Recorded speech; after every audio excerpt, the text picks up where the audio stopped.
بسم اللہ الرحمن الرحیم السلام علیکم اللہم صلی علی سیدنا محمد النبی الامی وعلی آلہ وبارک وسلم رب اشرح لی صدری ویسر لی امری واحلل عقدۃ من لسانی یفقہوا قولی۔ آج ہم سورۃ اللہب کو پڑھیں گے لفظ بلفظ ترجمے اور آسان تفسیر کے ساتھ انشاءاللہ۔ اس سورت کو پڑھنے سے پہلے ہم تھوڑا سا اس کا بیک گراؤنڈ سمجھیں گے کہ یہ سورت کس موقع پر نازل ہوئی تھی۔ جب آپ قرآن پڑھ رہے ہوں یا کہیں پڑھا جا رہا ہو تو آسانی سے سمجھ سکیں گے اس سورت کو انشاءاللہ۔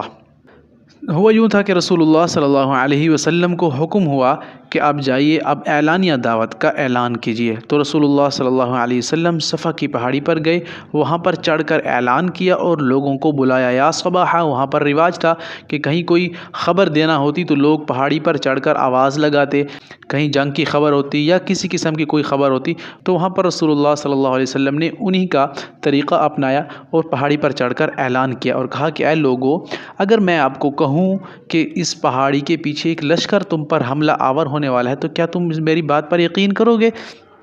تو سب نے کہا ہم ضرور کریں گے، آپ سچے ہیں، صادق اور امین ہیں۔ تو رسول اللہ صلی اللہ علیہ وسلم نے اس وقت کہ میں اللہ کا رسول ہوں، میں تمہیں دعوت دیتا ہوں دین کی، قولوا لا الہ الا اللہ تفلحون، کہ کلمہ پڑھو کامیاب ہو جاؤ گے۔ اس وقت ابو لہب جو رسول اللہ صلی اللہ علیہ وسلم کے سگے چچا تھے، اس کی بیوی ام جمیل کہا جاتا ہے، وہ بھی تھی، سارے موجود تھے۔ تو ابو لہب جو تھے اس نے وہیں ٹھہر کر رسول اللہ صلی اللہ علیہ وسلم کو مخاطب ہو کر کہا کہ تبا لک لہذا جمعتنا، نعوذ باللہ من ذالک، کہ محمد صلی اللہ علیہ وسلم آپ نے ہمیں اس وجہ سے جمع کیا کہ آپ یہ بات کہیں۔ تو انہوں نے رسول اللہ صلی اللہ علیہ وسلم کو بد دعا دی۔ تو اسی موقع پر بعد میں رسول اللہ صلی اللہ علیہ وسلم پر یہ صورت نازل ہوئی جس میں ابو لہب کو اللہ تعالیٰ نے وہی بد دعا دے کر ارشاد فرمائی۔ تو سنتے ہیں کہ اللہ تعالیٰ نے کیا جواب دیا۔ بسم اللہ الرحمن الرحیم۔ تبت ید ابی لہب وتب، تبت ٹوٹ گئے یا ٹوٹ جائیں، ید کہتے ہیں ہاتھ کو، یدا دو ہاتھوں کو کہتے ہیں۔ تبت ید ٹوٹ گئے دونوں ہاتھ، ابی لہب ابو لہب کے، وتب وہ بھی خود ہلاک ہو گیا۔ اب اللہ تعالیٰ نے اسی کی زبان میں اسی کو جواب دیا۔ انہوں نے رسول اللہ صلی اللہ علیہ وسلم کو بھی بد دعا دی تھی اور کہا تھا کہ لہٰذا جماعتنا، آپ نے ہمیں اس وجہ سے جمع کیا کہ اب ہم سے یہ بات کریں۔ تو اللہ تعالیٰ نے اس کو کہا کہ تمہارے ہاتھ ٹوٹ جائیں۔ تو میں تو وہ الفاظ استعمال نہیں کرنا چاہتا جو اس نے رسول اللہ صلی اللہ علیہ وسلم کے بارے میں کہے۔ اچھا، تبت ید ابی لہب وتب، تبت ٹوٹنے سے ہے، تبت ٹوٹ گئے یا ٹوٹ جائیں گے، کیونکہ لوح محفوظ میں سب کچھ لکھا جا چکا ہے نا، تو اللہ تعالیٰ نے وہ اشارہ کر دیا کہ ٹوٹ گئے ابو لہب کے ہاتھ، ابی لہب، اور خود بھی تباہ ہو گیا۔ اب تبت کہتے ہیں ٹوٹ گئے یا ٹوٹ جائیں، یدا دونوں ہاتھ کو کہتے ہیں، ابی لہب ابو لہب کے، وتب اور وہ ہلاک ہوا۔ پھر کہا کہ ما اغنا عنہ مالہ وما کسب، ما نا اغنا کام آیا، غنی سے ہے نا، جس کے پاس مال دولت پیسہ ہو، غنی ہوتا ہے نا، وہ کام اس کی چیز ہر آتی رہتی ہے۔ تو ما اغنا سے نکلا ہے، غنی سے نکلا ہے، ما اغنا نہ کام آیا اس کے، عنہ اس سے، عن کا مطلب سے آتا ہے، ہو اس سے پیچھے کی طرف لوٹ رہی ہے ضمیر، پیچھے بات ہو رہی ہے کیونکہ ابو لہب کی بات ہو رہی ہے نا، تو ہو ابو لہب کی جانب جا رہا ہے۔ تو ما اغنا نہ کام آیا، عنہ اس کا یا اس سے، مالہ مال کو، ہو پھر وہی پیچھے کی طرف آ رہا ہے نا، تو بہت آسان ہے انشاءاللہ، ہو پہ ہو تو آپ سمجھ جایا کریں کہ پیچھے والوں کی بات ہو رہی ہے۔ تو ما اغنا نہ کام آیا، عنہ اس سے، مالہ اس کا مال، وما کسب واو کا مطلب اور ما کا مطلب جو کسب، جو اس نے کمایا۔ کسب کمانے کو کہتے ہیں نا، یہ کسب حلال ہے، کسب حلال کمائی ہے۔ حدیث پاک میں بھی آتا ہے الکاسب حبیب اللہ، ہاتھ سے کمانے والا اللہ تعالیٰ کا دوست ہے، یعنی محنت کرنے والا۔ تو ما اغنا ناکام آیا، عنہ اس سے، مالہ اس کا مال، وما کسب اور جو اس نے کمایا تھا، یعنی کہ ابو لہب کا سب کچھ برباد ہو گیا، اس نے رسول اللہ کی مخالفت شروع کر دی، اس کا کچھ کام نہیں آئے گا، اس کی مال، اس کی دولت، اس کی اولاد، اس کی عزت، اس کی جاہ، سب کچھ برباد ہو جائے گا اور ہو گیا ہے۔ سیسلا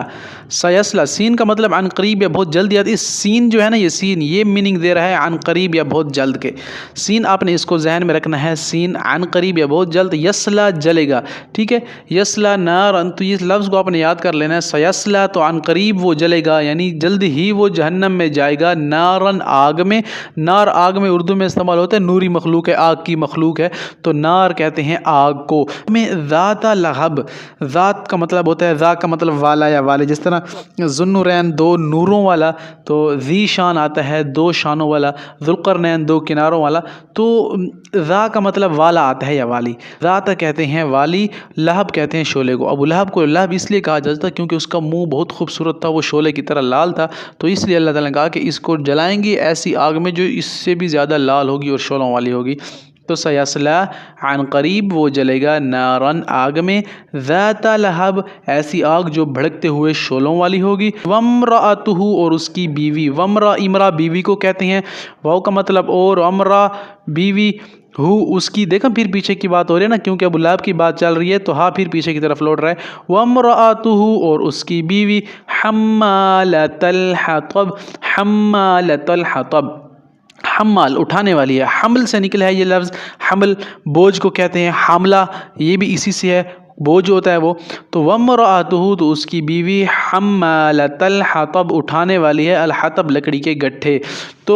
اللہ تعالیٰ فرما رہے ہیں کہ ابو لہب بھی جہنم میں جائے گا اور اس کی بیوی بھی ام جمیل بھی، یہ کیونکہ یہ بھی رسول اللہ صلی اللہ علیہ وسلم کے راستے میں کانٹے بچھایا کرتی تھی اور رسول اللہ سے نفرت کیا کرتی تھی، تو اس کے بارے میں آتا ہے کہ یہ بھی اتنی کنجوس تھی کہ جنگل سے خود لکڑیاں اکٹھے کر کے لاتی تھی اور کانٹے بھی رسول اللہ صلی اللہ علیہ وسلم کے سامنے بچھایا کرتی تھی، تو اس لیے اللہ تعالیٰ نے کہا کہ یہ دونوں جہنم میں جائیں گے، ایسی یا جہنم جو شعلوں والی ہوگی۔ فی جیدہا، فی کا مطلب میں آئے گا، جس طرح فی سبیل اللہ، اللہ کے راستے میں ہم کہتے ہیں فی الفور جلدی میں، تو اردو میں استعمال ہو رہا ہے نا اردو میں فی، تو فی کیا مطلب آئے گا میں، جیدہا اس کی گردن میں، جید گردن کو کہتے ہیں، ہا اس کی، کیونکہ میں نے بتایا نا ہا ہو جو بھی ہو پیچھے کی طرف لوٹے گا جس پرسن کی بات ہو رہی ہوگی، تو فی جیدہا اس کی گردن میں، یعنی اس کی بیوی کی اب بات یہاں سے شروع ہو رہی ہے نا، تو اس کی گردن میں کیا ہوگی، حبل ہوگی، رسی، حبل رسی کو کہتے ہیں، واعتصموا بحبل اللہ جمیعا ولا تفرقوا، قرآن میں آگے ہے کہ اللہ کی رسی کو مضبوطی سے تھامو، تفرقے میں مت پڑو،